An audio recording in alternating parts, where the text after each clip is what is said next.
Bringing a puppy home is an exciting and new experience for many dog owners. One of the biggest challenges you'll have to tackle with your new puppy is house training. To help us demonstrate some house training practices, we have Maisie, the Cardigan Welsh Corgi, joining us today. Always remember that when you start house training your dog, you have to be patient. Your dog will be getting used to a new environment and also learning where he can and can't relieve himself. It's also important to know that house training is more than just laying out wee pads for your dog.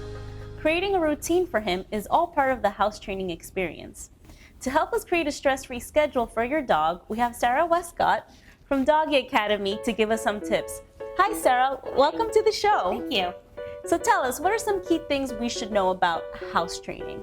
Well, the three main concepts that you want to think about are supervision, confinement, and management. So under the supervision, that's where we really find out what our dogs are trying to tell us when they do have to go to the bathroom. So really observing your dog's natural behavior. And then in terms of confinement, we want to create a space for them when they are less likely to have accidents. And most popularly, we use crate training for that. And then under management, this is for times when we can't leave the dogs we're leaving the dogs for much longer than they can hold themselves. So we use things like wee pads to help with that. We control their diet and timing of the diet so that we can control their output as well. And that all falls under management. As Sarah mentioned, having a crate will come in handy when house training your dog. Dogs are den animals, which means they enjoy cave-like environments that make them feel secure. Dogs are by nature clean animals who like to live in spotless spaces. Having a crate gives them a personal living space they want to maintain clean and helps aid in house training. When choosing a crate, make sure it's large enough for your dog to lie down, stand up, and turn around. If it is too large, the dog will think it's okay to use one corner to relieve himself. Sometimes owners will give their dogs treats to get them into their crate. Sarah, what are your thoughts on giving your dogs treats for this purpose? Absolutely. In addition to just giving treats, we also want to give them projects, things that will make them really eager to get into their crate, make it a really fun place. And I call them projects. They're things that your dogs can work on without you having to entertain them. So things like a stuffed Kong, you can put peanut butter in there and give it to your dog in their crate, and they're going to think, yes, awesome, crate time means peanut butter time.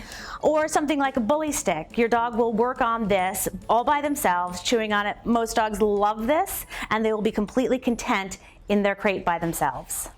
Paper training or using a wee pad is another option used during house training. However, this method can get a little tricky. By using this form of training, you may be sending mixed signals to your dog that it's okay for him to go inside the house.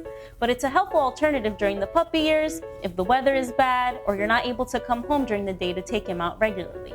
Make sure to leave the wee pad in one spot in the home so he knows that it's the designated area he can relieve himself.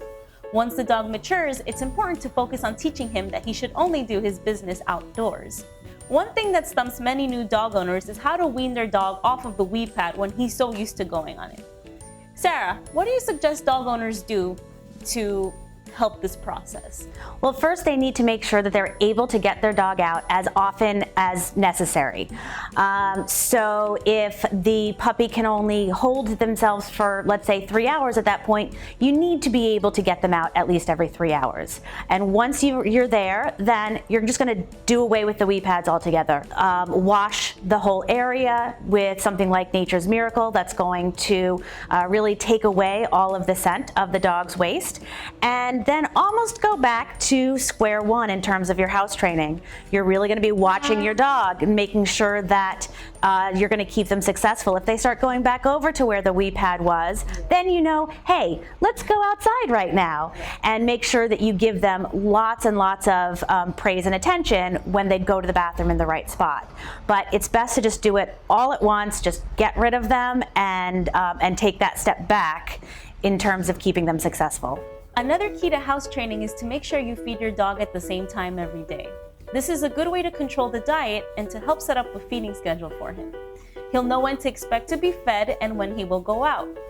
Make sure to take him out first thing in the morning, after eating, after playtime, every time he is taken out of the crate, and before bedtime.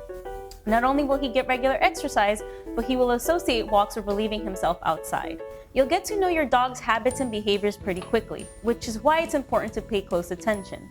By learning to distinguish his whimpering, barking, or other behavior, you'll know when he's trying to get your attention to go out. Keep in mind, age and your dog size plays an important factor on how long your dog can hold out on relieving himself.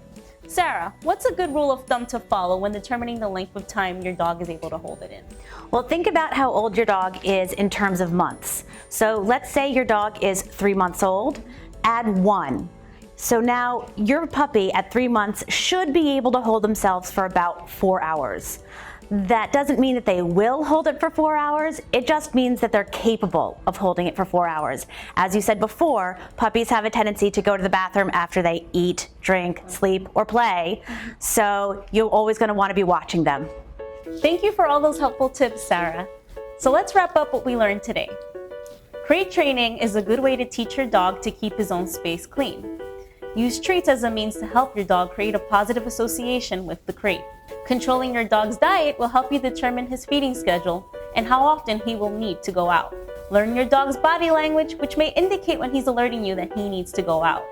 Your dog's age and size will determine how long he can wait to go out. Remember that the younger and smaller the dog is, the less time he can hold it in. This can also vary upon each dog. We hope this information will make house training a lot easier for you and your dog. Thank you, Sarah, for sharing your expertise and helping break down the importance of house training.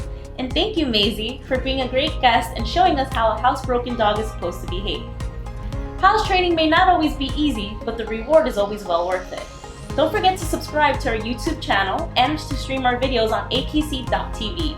Tune in next time for another episode of Home is Where the Dog Is, where we'll discuss how to deal with your puppy's teenage years.